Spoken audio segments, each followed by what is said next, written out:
I thought we had it. 1.7 seconds left. We're up 3. And someone just told me that the guy who made the shot stepped out of bounds. I don't know if that's true or not, but I know there were several very close calls at the end, and sometimes you got to really catch a break to win a game like that. But both teams deserve a lot of credit. I thought our guys did a great job. And our first question comes from Michelle Kaufman. Hey, Coach. Yeah, according to the people watching at home, he did step out of bounds before he took the shot. They showed some replays on TV, so just for what that's worth. Number 2, can you just talk about, I mean, to be so close in regulation and in overtime and then to come up that short in that kind of manner, how's the team mood right now? What did you tell the guys in the locker room after? Well, I told them they should not put their heads down. I mean, it's very deflating losing a game like that. But, you know, it's a strange ending to a game if, in fact, the guy who made the game-tying shot was out of bounds. I'll be very disappointed if I find out that was a violation. And our next question comes from Steve Wine. Tim, what was the plan defensively on that play? What were you trying to do, and did you feel like you guarded it pretty well?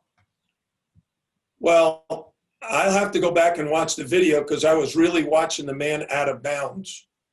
Because Dan Gack went in, he's very tall. It makes it very hard for a guy to throw it. Sometimes teams like to throw it like cross court and get a back screen or something for a shooter. This one, they went chasing, and Elijah, who's a terrific defender as well, they were on the play. So I'll watch it and see if we could have done a better job. We had a foul to give. We told the guys if someone breaks free. You know, he had fouls to give. Right. He had fouls to give. They're up 3. Sorry about that, Coach. You can keep going. Well, what I'm saying is I'd have to look at it over and over again to see the quality of our defense in that last moment. As a reminder, please keep your screens muted, and we'll next go to David Ferrones. Hey, Jim, again, without Chris Likes in this one, how did he respond on Friday, and what was he able to do before, leading up to the decision where he couldn't go today?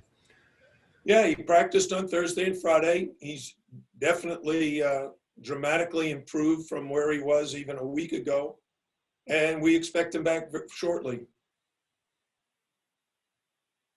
And our next question comes from Michelle Kaufman. Hey, Coach, I'm just wondering from your vantage point, I know you probably have to look at everything again, but what did you think about the 2 fouls that were called on Elijah, one on the block on this end and then the one on the other end? The offensive foul that was called on him was probably the right call, but it's very, very hard when you're sitting or standing on the sideline watching the action because from a official standpoint, depending on what your angle is, if your angle is behind him, if you're in front of him, you've got to see the whole play. So I don't know. From where I stood in Elijah's block of the layup, I thought that was a clean block myself, but the official who called it was like almost at midcourt, so he certainly had a different angle. Can I ask one follow-up about Elijah? For the second game in a row, he had a huge night for you guys. Can you just talk about how he played tonight? Yeah, I think all our guys played very hard and well. I thought the first half defense by both teams was sensational. Mm-hmm. That's the best defense any team has played on Isaiah Wong all season. But Isaiah got it going in the second half, and I thought finished very strong. They kept doubling up on him. He kept finding the open man. Then when he got it back, he started to attack. But he's getting a lot of attention. That means someone else is open. Elijah's been the recipient of a lot of good passes. And Cam Auguste had a great first half. We probably We tried to get him involved early in the second half, and we did. But as the game wore on, we went a little bit more to Isaiah. And Naz also, right? He had a double-double. Yeah, Naz was very ready to play, lots of energy. And if you notice, Naz tries to do everything. He was cleaning the floor. When a guy fell down, he was wiping the floor to be sure with a towel. So that guy is everywhere and tries to do everything. Thank you. And our next question comes from Tom D'Angelo. Coach, you talked about not getting their heads down. You're so on demand, and you've had so many games come down to the wire like this in 1 or 2 point overtime. How do you do that and keep them, keep their spirits up, even though they're at a disadvantage, and also having so few players did fatigue player into overtime? Did you see any fatigue?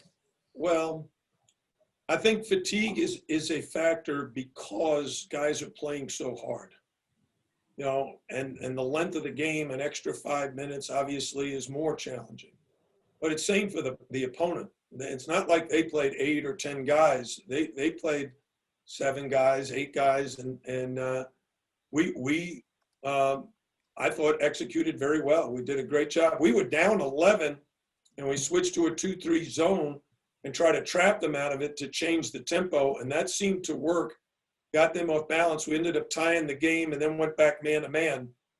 And that's what got us the 3-point lead right at the end.